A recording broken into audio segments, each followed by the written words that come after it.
Assalamualaikum warahmatullahi wabarakatuh.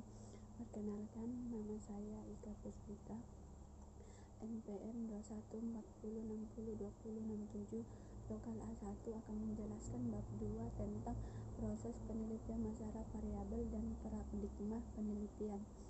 A. Proses penelitian kuantitatif adalah proses menemukan pengetahuan dengan menggunakan data berupa angka sebagai alat untuk menganalisis keterangan tentang apa yang ingin diketahui.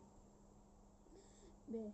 Masalah adalah bahwa pada dasarnya penelitian itu dilakukan dengan tujuan untuk mendapatkan data yang lain dapat digunakan untuk memecahkan masalah.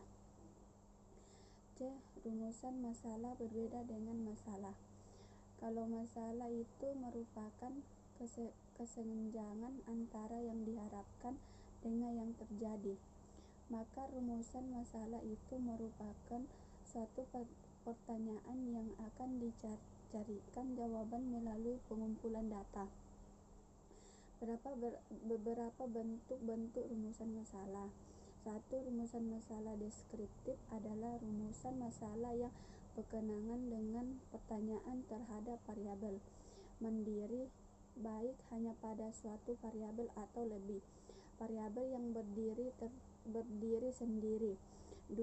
Rumusan masalah komparatif adalah rumusan masalah penelitian yang membandingkan keberadaan suatu variabel atau lebih pada dua atau lebih sampel yang berbeda atau pada waktu yang berbeda.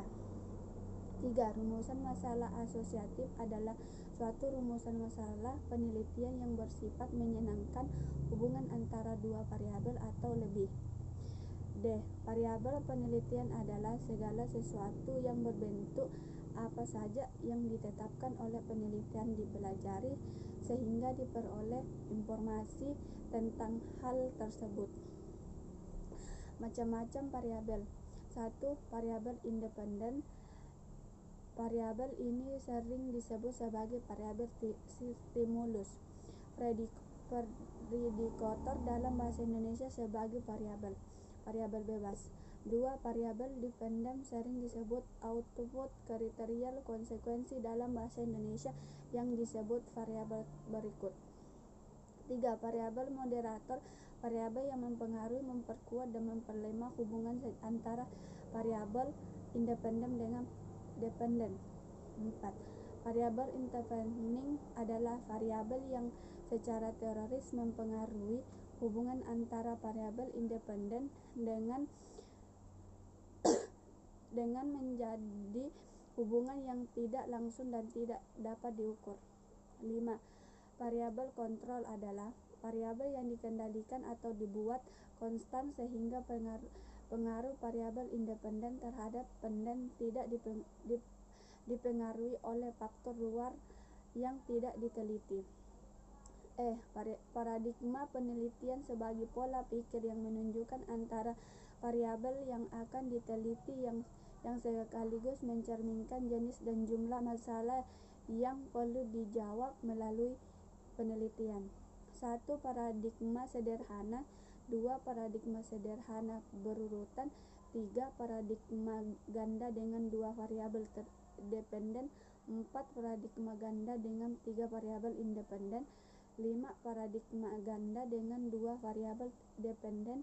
6. Paradigma ganda dengan 2 variabel independen dengan 2 dependen.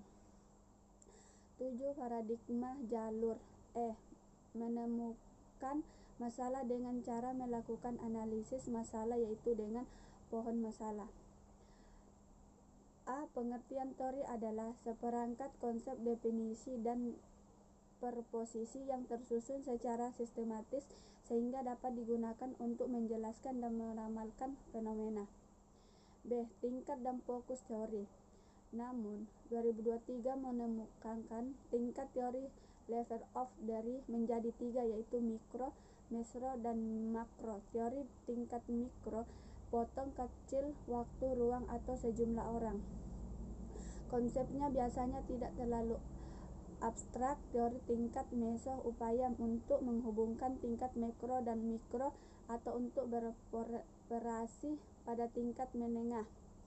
Contoh teori organisasi dan gerakan sosial atau komunitas tertentu. Teori tingkat makro menyangkut pengoperasian yang lebih besar agregat seperti institusi sosial, seluruh sistem budaya dan seluruhan masyarakat. Ini menggunakan lebih banyak konsep yang abstrak. Selanjutnya, fokus teori dibedakan menjadi 3, yaitu teori substantif, teori formal, dan teori jarak menengah. Teori substantif dikembangkan untuk bidang tertentu yang menjadi perhatian sosial seperti yang geng nakal, pemokohan kekerasan atau 56 hubungan rasa. Teori formal dikembangkan untuk bidang konseptual yang luar teori umum, misalnya penyimpanan, sosialisasi, atau kekuasaan kisaran menengah. Teori sedikit lebih abstrak daripada generalisasi empiris atau spesifik hipotesis. Teori tentang menengah bisa bersifat formal atau substantif. Kisaran menengah teori pada prinsipnya digunakan dalam sosiologi untuk memandu penyelidikan empiris yang digunakan untuk perumusan hipotesis yang akan diuji melalui pengumpulan data adalah teori substantif. Sekian dari saya. Wassalamualaikum warahmatullahi wabarakatuh.